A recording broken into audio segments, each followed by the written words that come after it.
wszystkich rozgłośni wojewódzkich i na falach ultrakrótkich. Łączymy się z salą, w której odbywa się przedwyborcze spotkanie z udziałem kandydata na posła, pierwszego sekretarza Komitetu Centralnego Partii Władysława Gomułki.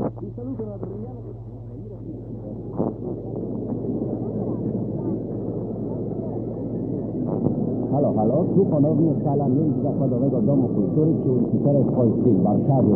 Rozpoczynamy drugą część transmisji przedwyborczego spotkania pierwszego sekretarza Komitetu Centralnego Partii Władysława Gomułki, kandydata na posła z okręgu nr 3 w Warszawie, aktywem społeczno-politycznym prawobrzeżnych dzielnic stolicy. W drugiej części dzisiejszego spotkania towarzysz Wiercław odpowiadać będzie na pytania zadane przez wyborców. Jak słyszeliśmy, część pytań zadana została bezpośrednio z sali, resztę złożono na kartkach. Towarzysz Wiesław oraz wszyscy kandydaci na posłów z tego okręgu zajęli już miejsca za stołem prezydialnym. Za chwilę początek drugiej części dzisiejszego spotkania.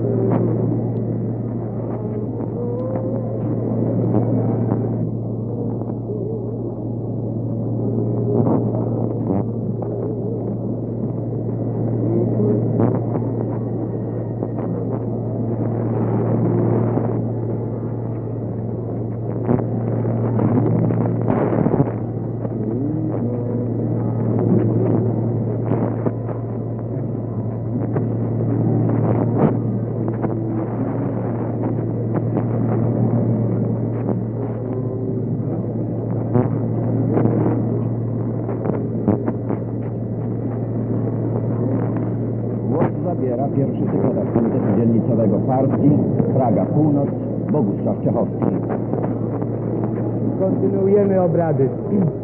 Ja pragnę przekazać towarzyszom prośbę od tych, którzy siedzą na sali i którzy prosili w czasie przerwy, żebyśmy ograniczyli palenie, ponieważ podobno towarzyszom jest niektórym bardzo duszno na sali, więc przekazuję taką prośbę towarzyszom pod rozwagę.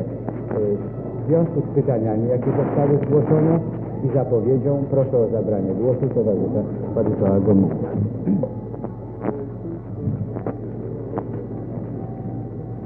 Słuchajcie, oprócz pytań zgłoszonych z tej trybuny wpłynęło szereg pytań złożonych na kartkach do prezydium. Niektóre z tych pytań złożonych do prezydium były mi znane dzisiaj rano i dlatego też na niektóre zabrałem niektóre niezbędne dane. Teraz jeszcze otrzymałem, prawda, dodatkowo 3 pytania. Być może, że parę słów odpowiem mi na nie, chociaż interpelant nie podpisał się, nawet że nie będę odpowiadał. Byłoby dobrze, żeby odpowiedział przynajmniej, to muszę odpowiadać. No, to nie to. No to przepraszam, pan też kresie, że powinien. No dobrze, muszę przepraszam.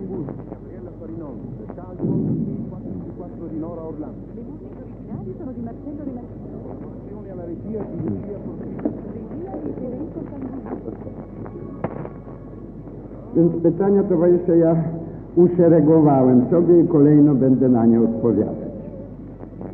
Wpłynęło pytanie takiej treści na kartce. Czym tłumaczy się tak wysoką akumulację na niektórych wyrobach przemysłowych? Mam na myśli głównie telewizory, magnetofony, samochody osobowe. Pytanie to mi jest znane, gdyż często rozmawiając z przedstawicielami organizacji partyjnej na Żeraniu, też podobne pytania zostały składane. Otóż, proszę towarzysza, czym tłumaczy się ta wysoka akumulacja na niektórych z tych wyrobach? Więc po pierwsze, jeśli chodzi o magnetofony, to na magnetofonach nie mamy dużej akumulacji i nie stanowi to jakiejś poważniejszej sumy w dochodach Skarbu Państwa. Również jeszcze i ta produkcja nie jest szeroko rozwinięta. Natomiast jeśli chodzi o telewizory i samochody osobowe, to rzeczywiście akumulacja na tych wyrobach jest duża. Jeśli byśmy wzięli projektowany na bieżący rok dochód z tego tytułu, no to wypada przeciętnie ponad 40 000 złotych od jednego samochodu i również dosyć wysoki, prawda, od jednego telewizora. Łączna akumulacja na samochodach osobowych projektowana na rok bieżący wynieść ma 2 miliardy 200 milionów złotych, natomiast łączna akumulacja na telewizorach wynieść ma ponad 1,5 miliarda złotych. Naturalnie, że byłoby słuszne, gdyby można było wszystkie ceny ustalać w ten sposób, ażeby mniej więcej jednakowa akumulacja była na każdym sprzedawanym towarze. Jednak nie zawsze byłoby to słuszne. Są niektóre towary, na przykład towary spożywcze, odnośnie których ceny są niższe aniżeli koszta ich zakupu czy koszty wytwarzania. My mamy łącznie w tym roku do różnych towarów dopłatę do towarów rynkowych sprzedawanych ludności będzie wynosić dopłata około blisko 9 miliardów złotych.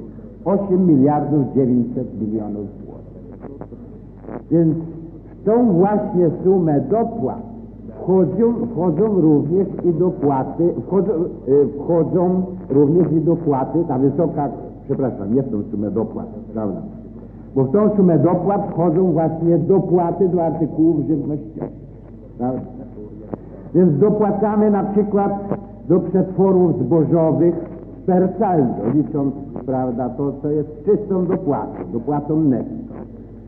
Około 3 miliardy 700 milionów złotych. Dopłacamy również do odzieży, na przykład dziecięcej, obuwia, do niektórych wyrobów bawełnianych. Dopłacamy do przetworów owocowych, dopłacamy do ryb i do przetworów rybnych, nawet i do mleka jest per saldo pewna dopłata, 215 milionów złotych.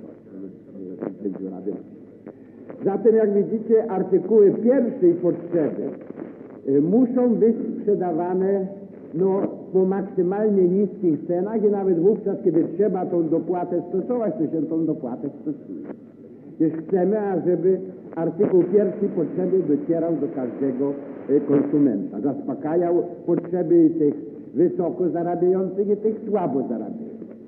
Natomiast samochód to nie jest u nas jeszcze taką pozycją powszechną, żeby sprzedawać tylko z niewielkim, załóżmy 5% czy 10% zyskiem. Prawda? Sprzedaje się po wyższej cenie, dlatego że jest określona grupa ludzi, która ma więcej pieniędzy, a nawet gdyby państwo obniżyło tą cenę, to będziemy mieli to zjawisko, prawda, jak już niejednokrotnie myśmy obserwowali. Mieli zjawisko prywatnego handlu, prywatnej sprzedaży i różne kombinacje na tym odcinku. Więc to jest jedna przyczyna, dlaczego te ceny są zróżnicowane.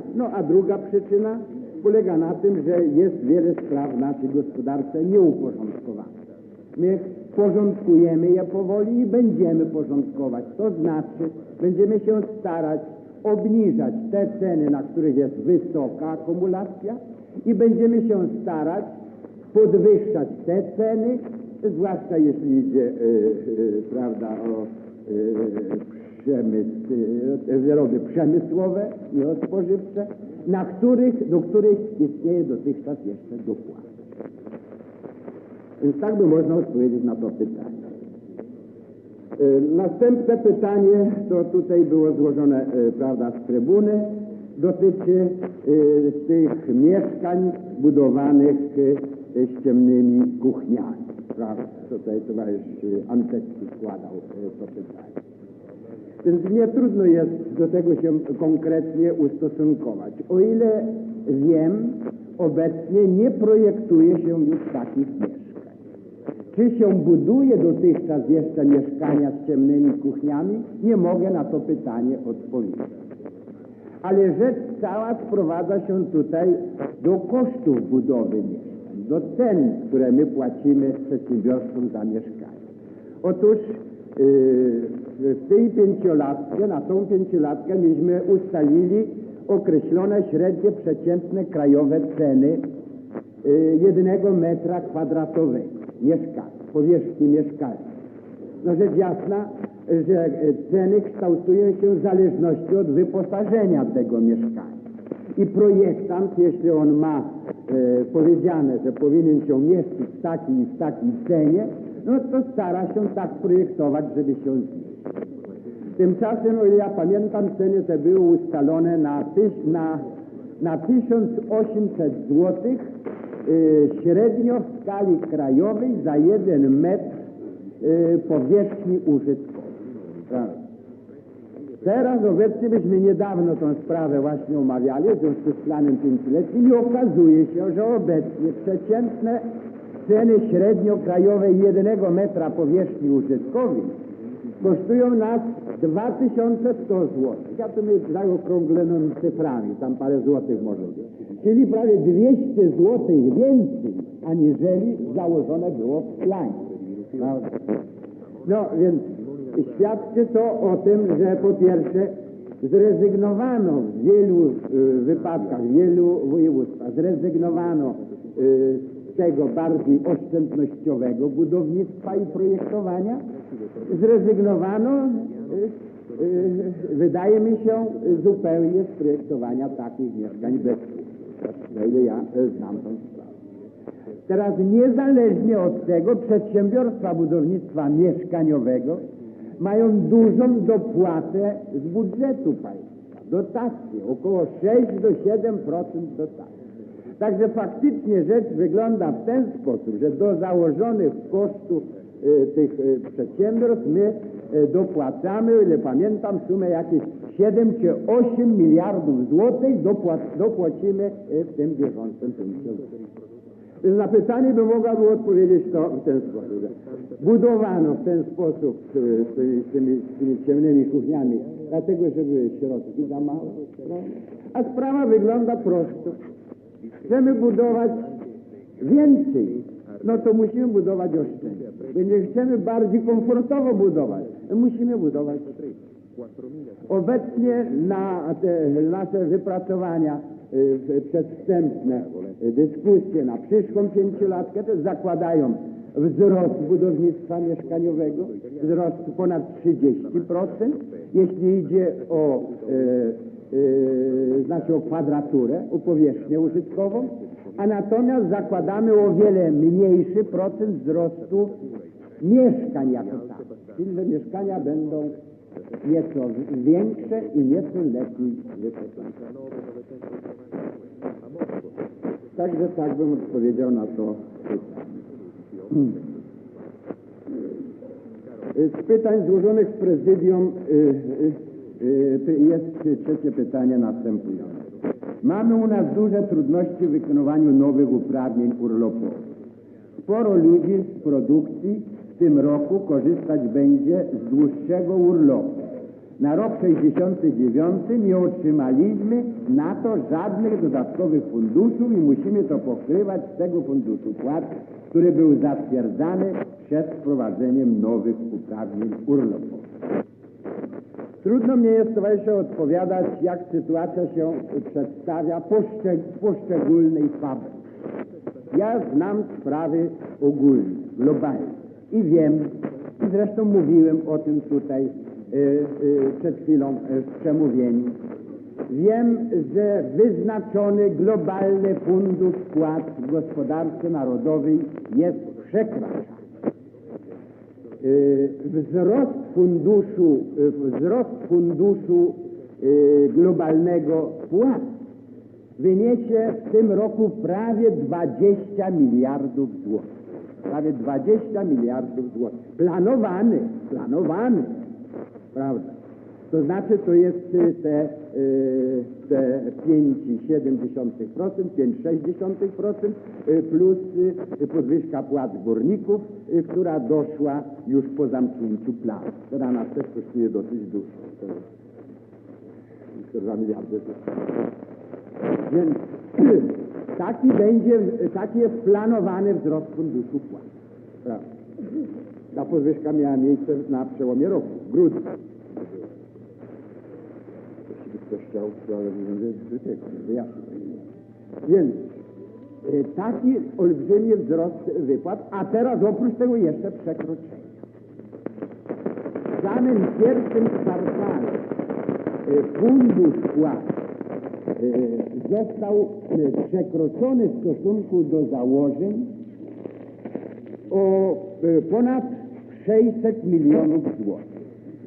Czyli mniej więcej tyle, ile będą wynosić dodatkowe wypłaty z tytułu przedłużonych urlopów, z tytułu ustawy o zwiększeniu wymiaru urlopów dla robotników. Bo wypłaty państwa z tego tytułu będą w ciągu 2 lat ponad 1 miliard złotych zwiększone, ponad 1 miliard złotych, a 1 milionów się ile, prawda? A na ten rok przypada około 600 milionów złotych, czy ponad 600 milionów. Więc słuchajcie, myśmy już w pierwszym kwartale, w pierwszych 4 miesiącach przekroczyli planowany fundusz wypłat na taką sumę, jaką kosztują, prawda, same urlopy. Te przedłużone urlopy. Czyli słuchajcie, jeśli byśmy chcieli w ten sposób prowadzić gospodarkę, to byśmy daleko nie zaszli.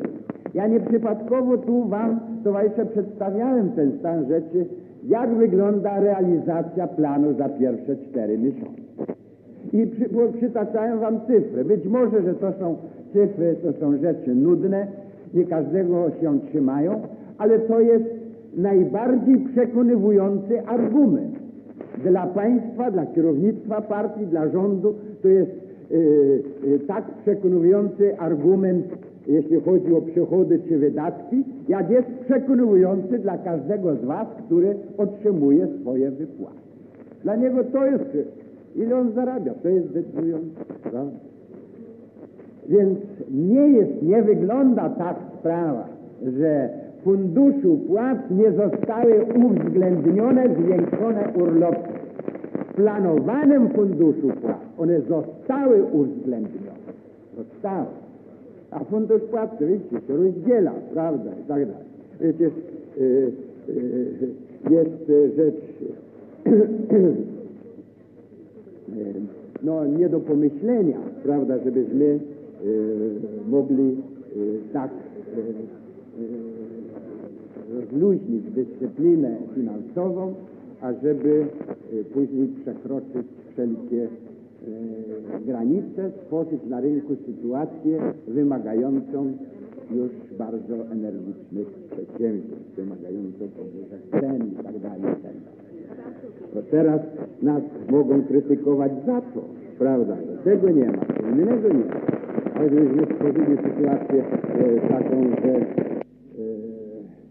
jest o wiele większa siła nabywcza ludności, aniżeli podaż towarów na rynku i w związku z tym jest spekulacja i podwyżka cen, to wówczas dopiero by nam obrywali głowę. Jak konkretnie w danym przypadku się sprawa przedstawia w tej fabryce nie mogą rozpocząć. Tu złożono takie pytanie, jak przedstawiają się dochody ludności zajmującej się rolnictwem?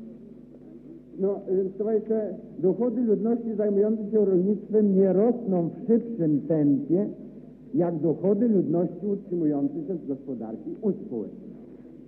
Rosną nawet nieco w słabszym tempie. Tylko z tym, że jak wiecie, dochody gospodarstw chłopskich na przykład, prywatnych, indywidualnych gospodarstw, to z tych dochodów on pokrywa również wszystkie swoje i inwestycje i wydatki produkcyjne. I mniej więcej jest taki stan rzeczy, że jeśli weźmie całość dochodów za 100, to około dochodów płynących z gospodarki rolniczej, to około 1/3 część chłopi przeznaczają na wszystkie inne wydatki, a więc na zakup środków dla produkcji, a więc na budownictwo inwestycyjne, na opłatę podatków i tak dalej, i tak dalej. Ale mylne jest, towarzysze, mylne jest to mniemanie, jakie mają niektórzy, że po pierwsze, że stopa życiowa na wsi jest wyższa jak w mieście i że po drugie, że dochody na wsi rosną szybciej. Tak nie jest i takiego zjawiska po prostu bodajże nigdzie na świecie nie ma. Wszędzie jest taka sytuacja, że dochody na wsi są nieco niższe aniżeli dochody w mieście. I my też, no nawet sama stopa życiowa składa się przecież, no w ogóle to się składa na pojęcie stopy życiowej. To się składa wszystko, całe warunki bytowe, mieszkanie, prawda, odżywianie się, w ogóle warunki kulturalne i tak dalej, i tak dalej. Więc one są nie do porównania w mieście i na. Nawet jeśli byśmy wzięli tak samo mieszkanie, u nas teraz przypada około, będzie tam jakieś chyba na jedną izbę w miastach przypadać jakieś 1,4 przypuszczalnie mieszkańca. Tak mniej więcej, jak to jest. A na wsi przypada około 20% nie 15 czy 20%. Bo tam jest większe zagęszczenie aniżeli. Nie mówiąc już o tym, że ta wieś nie posiada w zasadzie gazu, nie posiada wody, nie posiada różnych komfortowych urządzeń i tak dalej. To samo wskazuje, że stopa życiowa. A jakby popatrzycie, to jeśli kogoś ten problem interesuje, to my może jak żaden z innych krajów socjalistycznych wydajemy doskonałą statystykę. I są roczniki statystyczne, proszę bardzo, dostępne, popatrzcie, prawda, tam i zobaczycie, jak to wygląda z tymi chłopami, z tymi dochodami. Ja rzecz jasna nie myślę o takim czy innym badylarzu, który zarabia dobrze i nieraz milionowe dochody mają, prawda, no to jest oddzielny problem, no ale towarzysze, sprawa też przedstawia się w ten sposób, że dokąd my sami, nasze gospodarstwa, prawda, państwowe gospodarstwa rolne, nie potrafią w pełni zabezpieczyć potrzeb rynków, różne warzywa, jarzyny i tak dalej, dotąd trzeba pozwalać, ażeby istniało to ogrodnictwo, no, trzeba go kontrolować, trzeba prawda, pilnować, żeby nie za dużo zarabiali, ale nie stworzyć takiej sytuacji, że nie będzie warzyw na rynku. I w tym roku mamy, w związku z opóźnioną wiosną, mamy, że tak powiem, dosyć trudną sytuację. Podwyżka cen tych wszystkich nowalijek nastąpiła, bo ich nie ma za dużo. A co by było, gdybyśmy w ogóle zlikwidowali, że tak powiem, te prowadzenie? Ale to nie jest miernik. Badylarz to nie jest miernik położenia chłopa. Tak. Następnie tu jest takie pytanie. W zakładach pracy wiele robimy dla zwiększenia opłacalnego eksportu, chociaż nie zawsze to nam się w pełni udaje. Chciałbym jednak wiedzieć, jaka jest opłacalność transakcji naszego handlu zagranicznego, jaki jest jego udział w tworzeniu dochodu narodowego. To pytanie dostałem rano, prawda, i popatrzałem na cyfry, bo to trudno, że nie ma w głowie komputera, prawda, że naciśnie i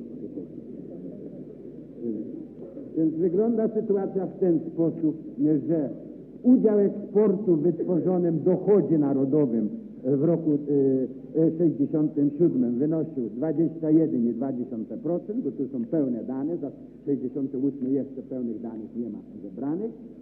I jeśli chodzi, jest wielkość handlu, myśmy wyeksportowali, prawda, cała globalna wartość handlu wynosi blisko 130 miliardów złotych, 129, prawda, teraz w tym roku jest około 150 miliardów, więc uzyskaliśmy z tytułu eksportu 10 miliardów 100 milionów złotych dewizowych, czyli oznacza to, że za 1 złoty dewizowy uzyskaliśmy w 1967 roku przeciętnie handlu zagranicznego 12 złotych i 60 groszy, czyli w przeliczeniu na dolary, bo tu niektórzy to łatwiej rozumieją, to się równa $50 i 40 groszy, prawda, 50 złotych i 40 groszy za $1. O tak to wygląda. A przy tym wszystkim to by jakby chcieć tutaj mówić jeszcze o kwestii samej opłacalności, trzeba by mieć cały długi referat. bo to się inaczej kształtuje na rynkach krajów socjalistycznych, inaczej na rynkach krajów kapitalistycznych, inaczej na rynkach trzeciego świata. Prawda? Przy tym wszystkim są różne grupy towarów. Są towary opłacalne, nieźle, dosyć stosunkowo dobrze opłacalne. Są towary, że tak powiem, średnio opłacalne. Są towary na granicy opłacalności i są towary nieopłacalne. Więc cały nasz wysiłek skierowany jest na to, ażeby zlikwidować grupę, tą pozycję nieopłacalnych towarów, żeby ją wyeliminować z eksportu. W tej sprawie myśmy poświęcili jeszcze 5. plenum, prawda, który są roku 2-3 lata temu. I od tamtego czasu, że tak powiem, staramy się zawężać, coraz bardziej zawężać tą grupę towarów nieopłacalnych. Jest ich najwięcej w grupie towarów rolno-spożywczych. Ale znajdują się również i w grupie towarów przemysłowych. Ta sprawa to już sprawą, towarzysze, wy sami powinniście się mocno zajmować przy siebie w fabrykach i pilnować, jaki towar, jaki produkt jest, jaka produkcja jest opłacalna, a jaka nieopłacalna. A jeszcze szereg zakładów nie bardzo sobie zdają sprawę. Sposób obliczania opłacalności. To jest u nas również niedoskonały, ustalony prowizorycznie. W niedługim czasie, w przyszłej pięcioleciu zmienimy ten miernik, będziemy równocześnie postawimy, prawda, i sprawę opłacalności eksportu, i sprawę opłacalności importu. I sprowadzać rzecz do tego, ażeby w każdej fabryce, każda fabryka wykazywała, biorąca udział w eksporcie, wykazywała swój przychód czy swoją stratę z tytułu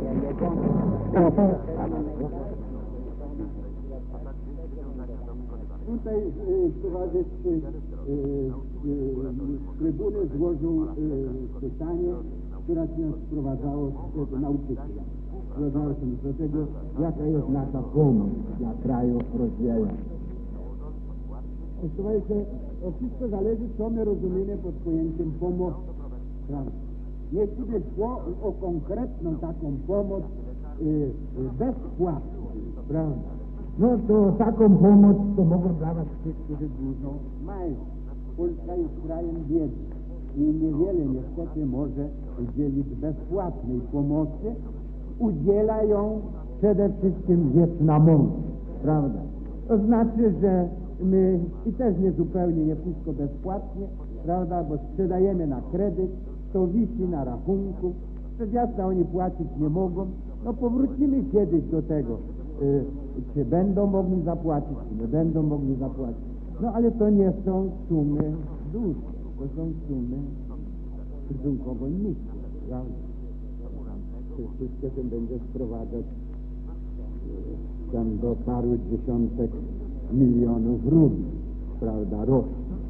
Także to nie są duże sumy. A poza tym innej pomocy też tam gdzieś tego nie można uważać, że to jest Jedna gospodyni domowa pełnią rolę przysłowiowych rodzynek w cieście, ale mają tę wadę, że w obecności tylu fachowych sił w ogóle się nie odzywają. Mamy także listy, których autorzy nazywają Komisję Handlu kolegiami dyrektorskimi, tylu w nich prezesów PZGS i dyrektorów MHD. Kumulowanie władzy administracyjnej i funkcji społecznych w komisjach rad narodowych na pewno nie jest rzeczą błędną. I słusznie nasi słuchacze na fakt ten zwracają uwagę. Jest jeszcze jeden problem, który wyłania się z przedstawionej dzisiaj korespondencji. Właśnie sprawa fachowców i niefachowców w komisjach. Dobrze, żeby w Komisji Zdrowia byli radni lekarze, ale nie wydaje nam się, aby było właściwą rzeczą komponowanie komisji z samych tylko fachowców. O służbie zdrowia niemało przecież wiedzą pacjenci. Ich postulaty, krytyczne uwagi, spostrzeżenia wyrażane przez radnych, nie lekarzy, są niezmiernie cenne i potrzebne. O budownictwie mieszkań, o ich funkcjonalności radni, którzy w nich mieszkają, a nie skończyli Politechniki czy Technikum Budowlanego, mogą mieć nie mniej do powiedzenia niż fachowcy reprezentujący niezmiernie cenny, ale przecież nie jedynie słuszny punkt widzenia. O szkole, o dojazdach do niej, o pracy domowej ucznia. Oprócz nauczycieli sporo przecież wiedzą rodzice, których głos w komisjach oświaty może być ważnym elementem kształcenia się jednolitego i przystosowanego do możliwości ucznia systemu wychowawczego. Kontrola organów przedstawicielskich nad administracyjnymi często nie da się zrealizować w zakresie jednej komisji. Potrzebna jest koordynacja poczynań radnych z różnych komisji, aby problem rozwiązać nie tylko formalnie, ale i faktycznie. Na przykład, na naszym biurku zebrała się znów spora korespondencja od rodziców w sprawie dojazdów dzieci do szkoły. Chodzi i o bilety miesięczne w PKS, i o rozkład jazdy autobusów czy pociągów, i o zabieranie małych dzieci z przystanków. Od lat korespondujemy z wydziałami komunikacji i ekspozyturami PKS-u na ten temat. Od lat załatwiamy nader liczne interwencje kierowników szkół oraz nauczycieli dotyczące uczniów podróżników. A przecież, jeśli nawet inspektoratom oświaty i wydziałom komunikacji tak trudno się na temat rozkładu jazdy i rozkładu zajęć szkolnych porozumieć, to z powodzeniem mogą to zrobić połączone komisje oświaty i komunikacji na wspólnym zebraniu, zalecając następnie aparatowi rad realizację podjętych uchwał. Na zakończenie jeszcze jeden list i problem. Komisja Rad Narodowych, o których tyle ostatnio mówicie, zwraca się do nas słuchacz z Radomia, zbyt często pracują systemem notatkowo-posiedzeniowym. Zebranie w pokoju 148 na temat jakości budownictwa. Notatka wydziału na ten temat jako podstawa do dyskusji. Rezultat posiedzenia komisji — opracowanie nowej notatki przez tenże wydział. Uważam, kontynuuje nasz słuchacz, że dla kontroli nad aparatem rad potrzeba więcej wizji lokalnych, a mniej papierków. O jakości budownictwa lepiej rozmawiać po obejrzeniu osiedla niż po przeczytaniu elaboratu na ten temat. Jest to droga do wyrobienia sobie samodzielnego poglądu, do nieuginania się przed cudzzymi opiniami. Nie same posiedzenia, a właśnie oparte o własne obserwacje styl pracy to droga do umocnienia roli radnych, pisze słuchacz. Wiele się o nich mówi na początku i na końcu kadencji, więc i ja, jako że od 12 lat mam zaszczyt sprawować funkcję radnego, przekazałem wam garść obserwacji nie tylko z własnego podwórka. Kontrola organów przedstawicielskich nad administracyjnymi nie tylko w Radach Narodowych, ale i w wielu innych ogniwach samorządu, np. robotniczego czy spółdzielczego, nie jest sprawą ani prostą, ani łatwą. Słuchacze, którym dziś oddaliśmy głos, wskazali na kilka zagadnień istotnych dla działalności radnych. Są to niewątpliwie opinie cenne i bardzo aktualne przed wyborami. Kształtowanie się form właściwej współpracy i owocnej kontroli sprawowanej przez sesję rad i przez komisję rad nad aparatem administracyjnym to jeden z ważnych elementów pogłębiania socjalistycznej demokracji, nadzoru organów przedstawicielskich działających w ścisłym kontakcie z wyborcami nad organami administracji terenowej. Przypominamy nasz adres: Warszawa, Poczta Główna, Fala 56.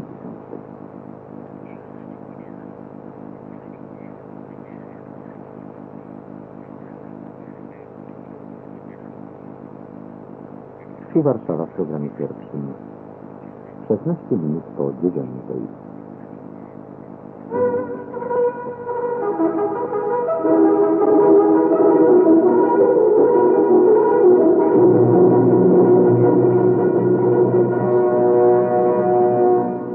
Czołem żołnierze, tu radiowy magazyn wojskowy.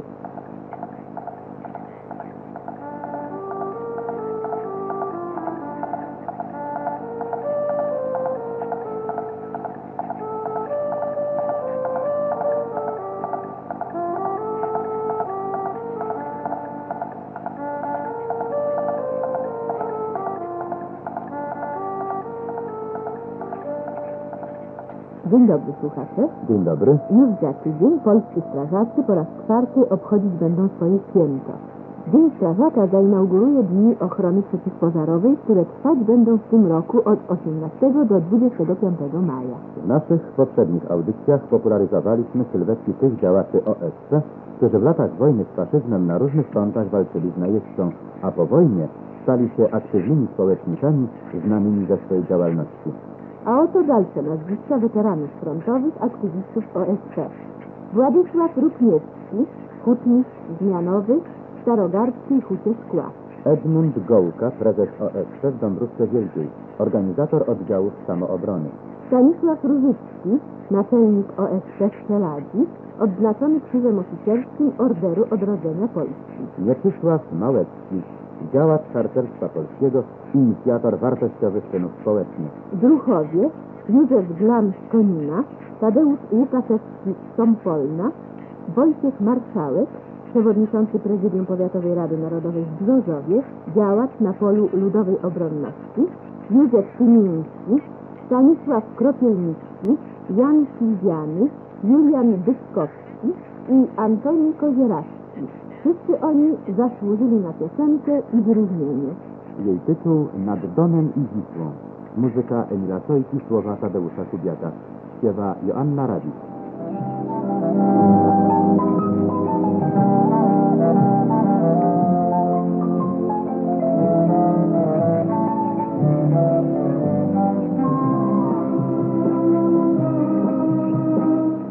Grały gdzieś na kwaterze, księżyc płynął nad wioską.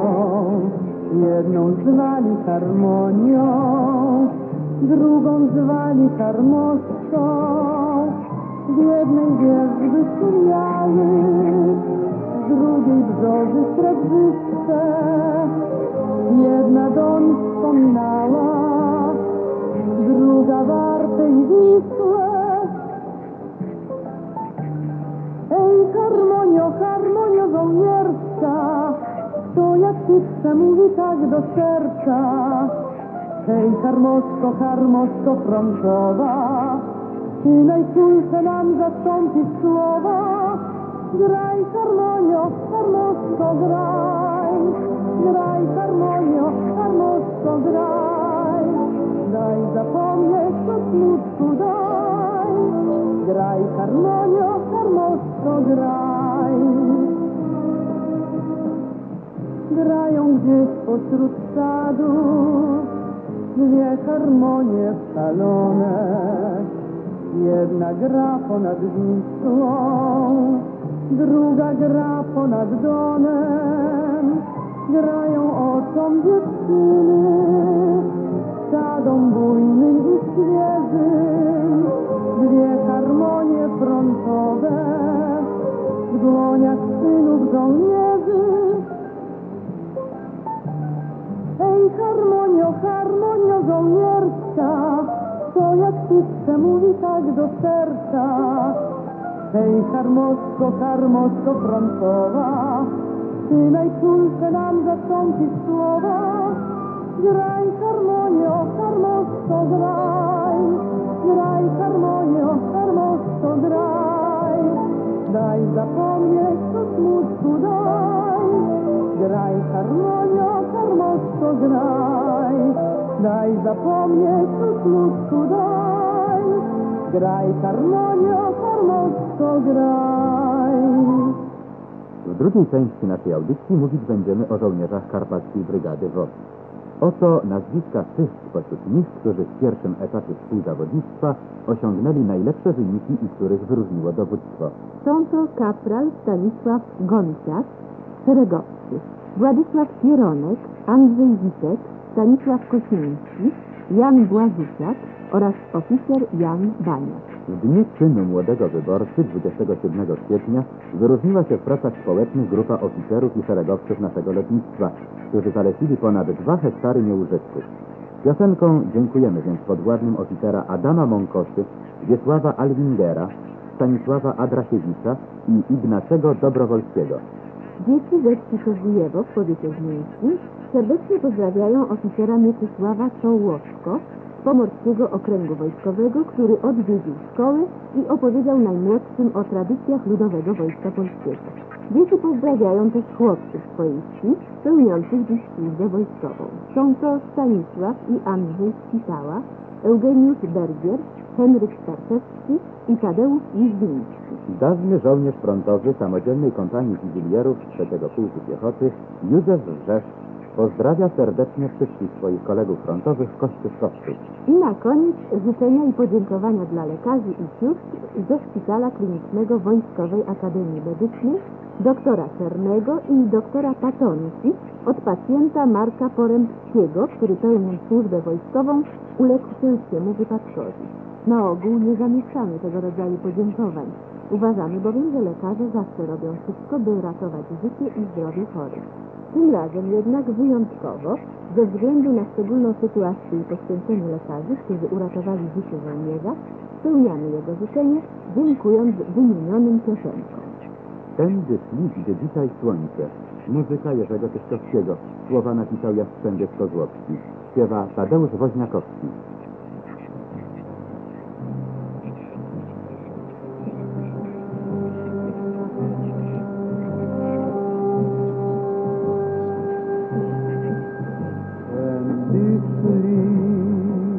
Na pewno tego nie pamiętasz. Tędy szli płomieniem w oczach. Tędy szli, w powietrzu łoszczot wiał, potężniał. Tędy szli, przez piach Mazowsza. Tędy szli żołnierze znani, nieznani, a wiatr grały na sosnach. Tędy szli na krwawy bój pod studziankami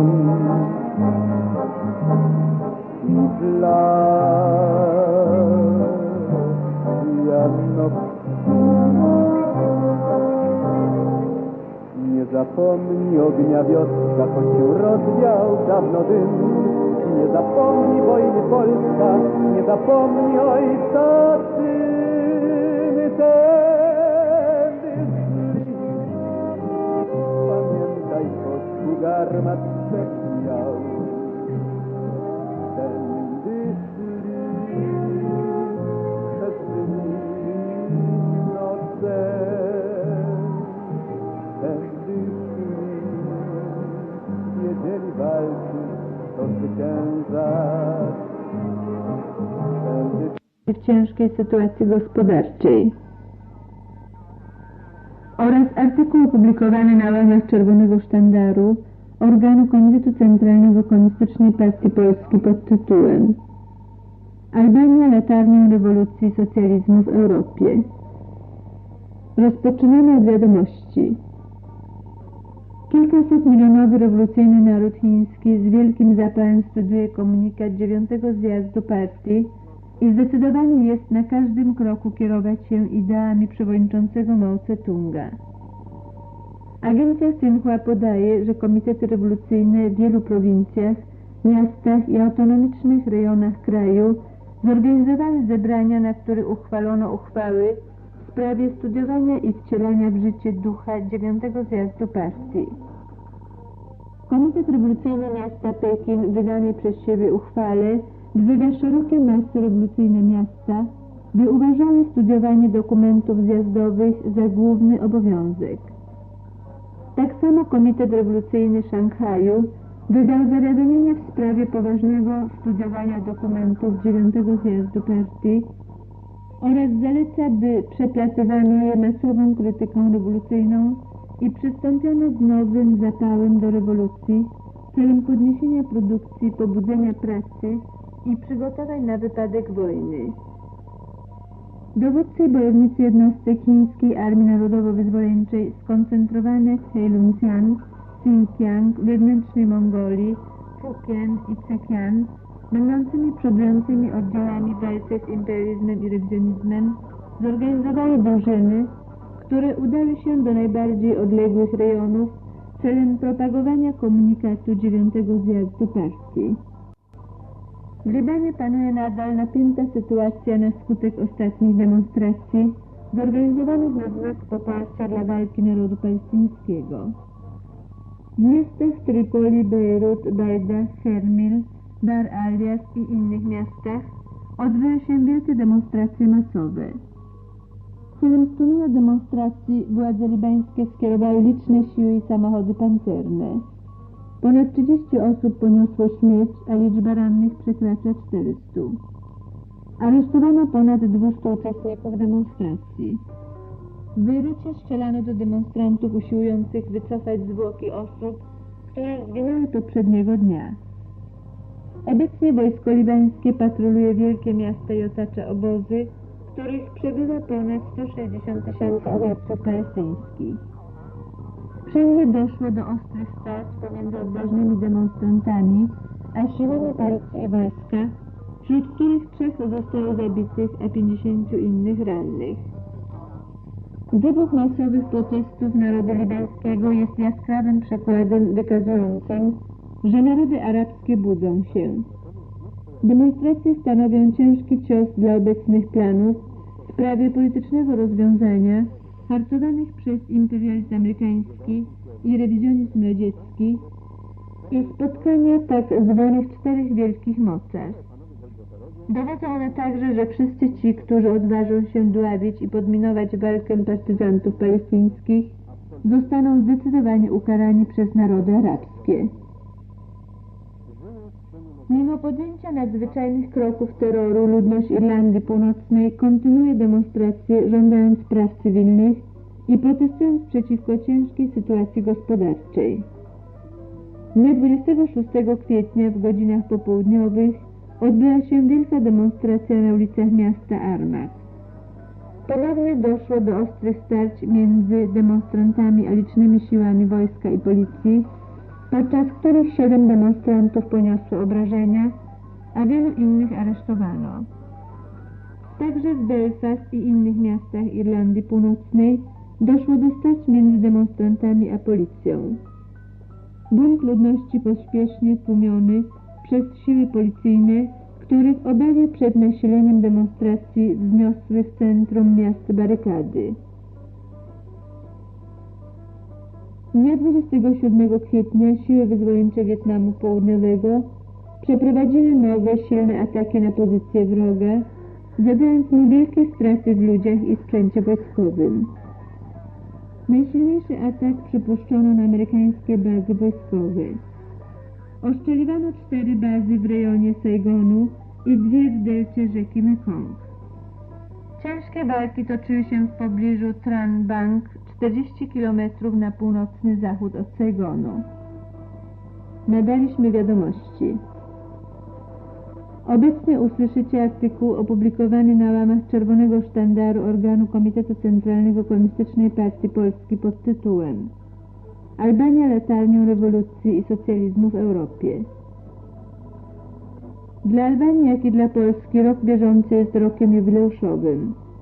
Oba nasze bratnie narody obchodzą 25. rocznicę wyzwolenia kraju i wejścia na drogę budownictwa socjalistycznego. Jednak w jakże odmiennych warunkach obchodzą swoje święto narodowe.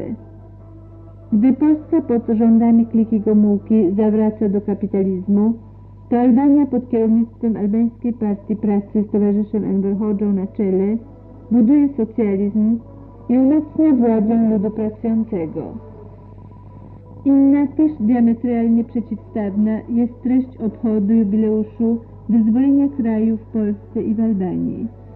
Dla Albańskiej Republiki Ludowej jest to jubileusz zwycięstwa utrwalonego 25-letnią rewolucyjną i twardą pracą i walką całego narodu pod kierownictwem okrytej chwałą Albańskiej Partii Pracy. Jest to jubileusz uzasadnionej dumy narodowej z dokonanych osiągnięć i mobilizacji sił dalszego rewolucyjnego kroczenia naprzód. Dla Polskiej Republiki Ludowej jest to jubileusz również zasłużonego zwycięstwa, okupowanego morzem przelanej krwi, który jednak naród polski pozwolił sobie wydrzeć z rąk. Jest to jubileusz, który obok radości zmusza do analizy minionych 25 lat, wyniki zaś budzą gorycz, która rodzi bunt i wolę walki rewolucyjnej o odzyskanie utraconej władzy przez lud pracujący. Bohaterski naród polski wiele może nauczyć się od rewolucyjnego i pracowitego narodu albańskiego, który pozostając wiernym nauce marksizmu, leninizmu i internacjonalizmu proletariackiego, buduje socjalizm, nie wypuszczając ani na chwilę karabinu z rąk. Naród albański wyciągnął prawidłowe wnioski z surowej lekcji własnej historii. Po wiekach niewoli, najazdów, zaborów tureckich, greckich i włoskich, po morzu przelanej krwi, niezliczonych cierpień, poniżenia i kolonialnego wyzysku, naród albański nie upadł na duchu, ani nie ugiął się pod naciskiem wroga klasowego, zdecydowanie ujął władzę w swoje spracowane ręce i broni jej przed grożącym niebezpieczeństwem ze strony rodzimej i międzynarodowej reakcji w sposób bohaterski i bezprzykładny w historii. Lud pracujący Albanii swoją wytężoną pracą zmienił oblicze swej socjalistycznej ojczyzny. Z kraju zacofanego, feudalnego i półkolonialnego Albania jest dziś krajem socjalistycznej industrializacji i wielkiego rolnictwa państwowego i spółdzielczego, burzliwych przemian rewolucyjnych w dziedzinie nauki, sztuki i obyczajów, krajem stałego wzrostu poziomu życia materialnego i kultury szerokich mas. Albania budująca socjalizm jest dziś krajem najmniejszych dysproporcji między miastem a wsią, między pracą umysłową a fizyczną. Lud pracujący Albanii jest zjednoczony wielką ideą budownictwa socjalistycznego, jest dziś potęgą moralno-polityczną. Z ostatnio wydanego rocznika statystycznego i audycji Radio Tirany widoczny jest, jak w lustrze obraz dzisiejszej Albanii, kraju pięknego i bohaterskiego ludu, który szczyci się swoją pracą, dumny jest z własnych osiągnięć, cieszy się zwycięstwami innych narodów walczących o swe wyzwolenie narodowe i społeczne. Albańczycy to naród bezpośredni, serdeczny i gościnny, to naród wielki duchem umiłowania wolności i jak mawiał Marx i Engels, mężny w walce. Naród albański jest zjednoczony i przepojony wiarą we własne siły rewolucyjne, nigdy nie poddał się jarzmu niewoli. Albania jest jedynym krajem w Europie, który w ostatniej wojnie w wyniku rozbicia faszyzmu przez wojska radzieckie siłami własnej armii partyzanckiej pod dowództwem Envera Hodży dokonał oczyszczenia kraju z wojsk faszystów włoskich, niemieckich, nie dopuścił do lądowania desantu wojsk angloamerykańskich i ogłosił własną niepodległość. Nic dziwnego, że albańska partia pracy z towarzyszem Enver Hodżą na czele cieszy się nieograniczonym zaufaniem i miłością ludu. Gdy dywersant polityczny Nikita Chruszczow nawoływał naród albański do obalenia przywódcy Partii Narodu Envera Hodżę, to kierownictwo albańskiej Partii Pracy rozdało broń robotnikom i chłopom, aby bronili socjalistycznej ojczyzny przed knowaniami imperializmu i kliki renegatów radzieckich. W Albanii rodzima burżuazja jest rozbrojona i zmuszona do pracy pod kontrolą robotników. Dyktatura proletariatu w Albanii jest najtrwalsza, ponieważ broni uzbrojony naród. Niech Gomułka rozda broń robotnikom i biednym chłopom, a nie utrzyma się u władzy przez jeden dzień. Oto na czym polega różnica między władzą i ludem w Albanii i w Polsce. W Albanii uzbrojony lud czuwa nad bezpieczeństwem socjalistycznej ojczyzny i swojej władzy, w Polsce zaś uzbrojone wojsko i policja czuwa nad bezpieczeństwem kliki Gomułki przed nienawiścią ludu. W Albanii kilof i karabin to nie abstrakcja, lecz rzeczywistość, symbol pracy i walki, jedności rewolucji i socjalizmu, symbol dyktatury proletariatu w działaniu. Marksiści-leniniści stoją na stanowisku, że polityka ma znaczenie decydujące. Rewolucyjna polityka decyduje o wszechstronnym rozwoju kraju, stosunkach międzynarodowych i bezpieczeństwie kraju. Albańska Partia Pracy kieruje się nauką marksizmu-leninizmu i internacjonalizmu proletariackiego, buduje socjalizm i umacnia dyktaturę proletariatu, kieruje się rewolucyjną strategią i wynikającą z niej taktyką walki politycznej, powiązana jest jak najściślej z masami i gotowa do największych ofiar w imię obrony świętych praw ludu pracującego. Pryncypialność albańskiej partii pracy i jej wierność wobec interesów ludu pracującego jest bezprzykładna i może służyć nam, Polakom, za wzór. Albania, jak wyspa otoczona ze wszystkich stron wrogami, oświetla ostrym światłem rewolucji internacjonalizmu proletariackiego drogę walki przeciwko imperializmowi amerykańskiemu i współczesnemu rewizjonizmowi, którego centrum jest zdradziecka klika renegatów komunizmu. Skąd czerpie siły ta niewyczerpana wola walki rewolucyjnej?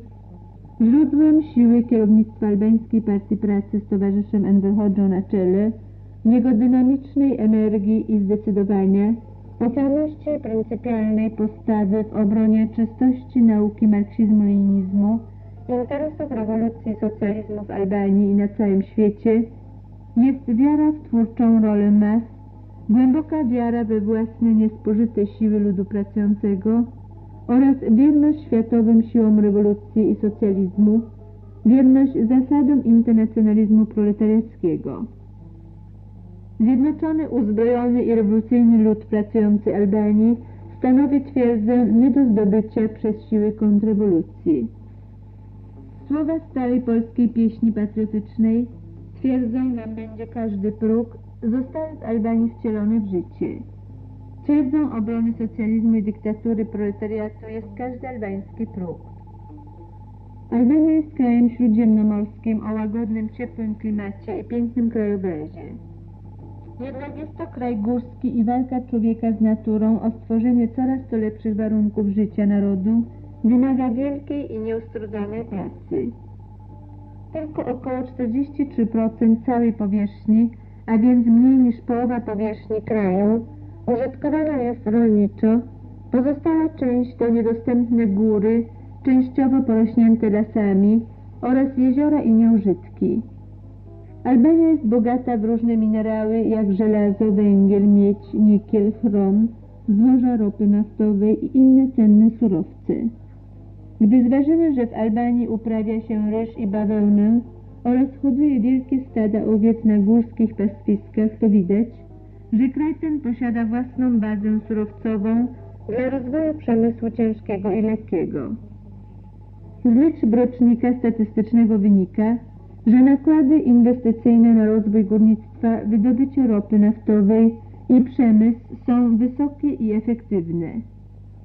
Ostatnia umowa z Chinami przewiduje wszechstronną i na dogodnych warunkach pomoc na przyspieszenie industrializacji Albanii i wykorzystania bogatych zasobów surowcowych. Albania w szybkim tempie przekształca się w kraj przemysłowy o minimalnym imporcie surowców uzupełniających. Przed wojną w Albanii żyło na wsi około 85% ludności, obecnie 2/3. Ludność w miastach po wyzwoleniu kraju wzrosła przeszło dwukrotnie. Zatrudnienie w 3 podstawowych gałęziach gospodarki narodowej, a mianowicie w przemyśle, budownictwie oraz transporcie i łączności, wzrosło w stosunku do 1950 roku przeszło 4-krotnie, w samym zaś przemyśle 5-krotnie. Uderza niski udział administracji w stosunku do robotników.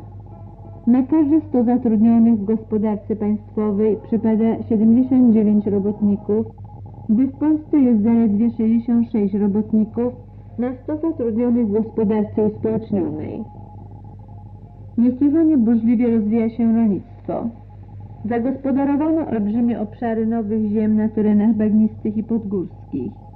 Powierzchnia ziemi użytkowanej rolniczo w stosunku do okresu przedwojennego została zwiększona przeszło dwukrotnie. Powstały nowe wielkie plantacje państwowe i spółdzielcze drzew oliwkowych, fig, winogron, pomarańczy, cytryn i tym podobnych. Znacznie zwiększono powierzchnię uprawy ryżu, bawełny i pszenicy. Albania nie importuje zboża, każda spółdzielnia zaopatrzona jest w chleb z własnych zbiorów.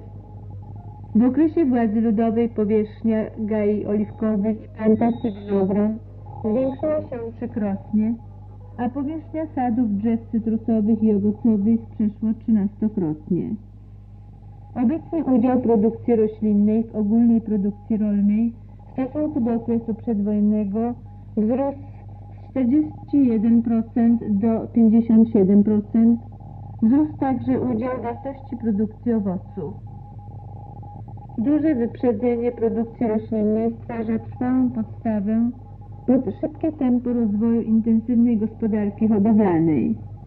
Albańskie rolnictwo jest w całości socjalistyczne. Tylko 0,5% ziemi należy do własności prywatnej. Założony w obecnej pięciolatce wzrost produkcji rolnej o 35 do 40% w stosunku do roku 1965 jest realny. Zadania pierwszych 3 lat pięciolatki przewidziane w planie zostały przekroczone. Nastąpił poważny wzrost planów wszystkich upraw.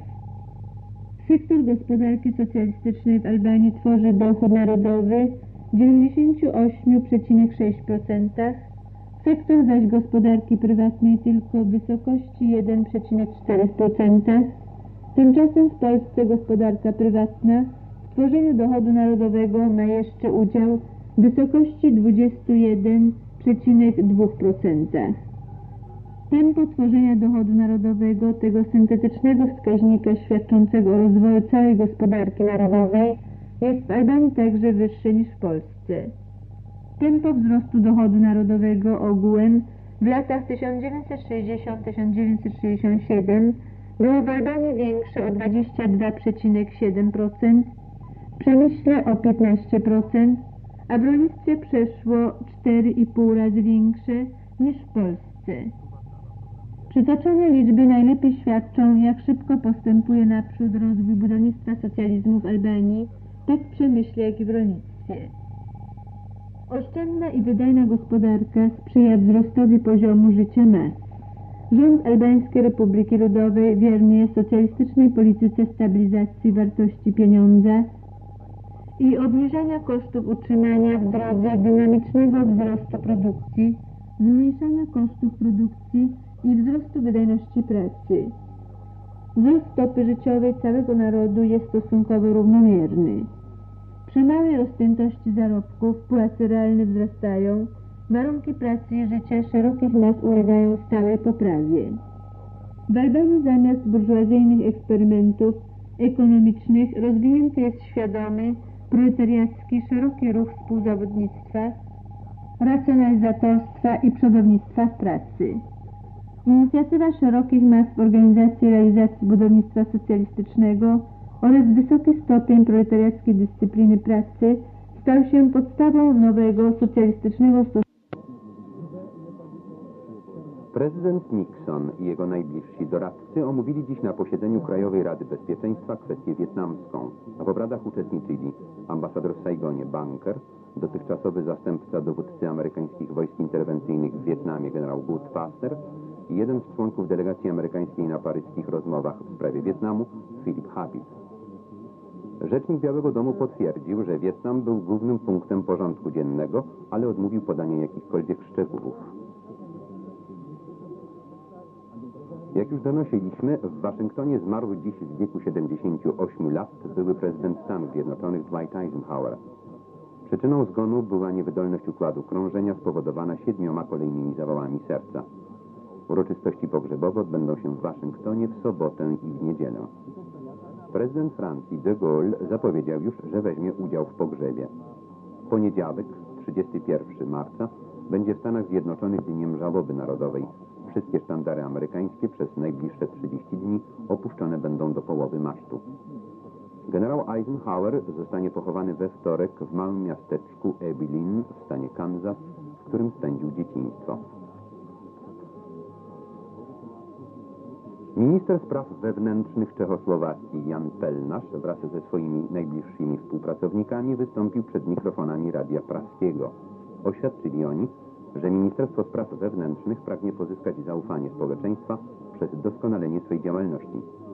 Przedstawiciele MSW wyrazili przekonanie, że powrót do błędów przeszłości jest niemożliwy. Oświadczyli oni, że te osoby, które w przeszłości popełniły czyny niezgodne z prawem, zostały już zwolnione z pracy w organach bezpieczeństwa lub też same odeszły ze swych stanowisk. Rząd wenig über Null und für Nordbayern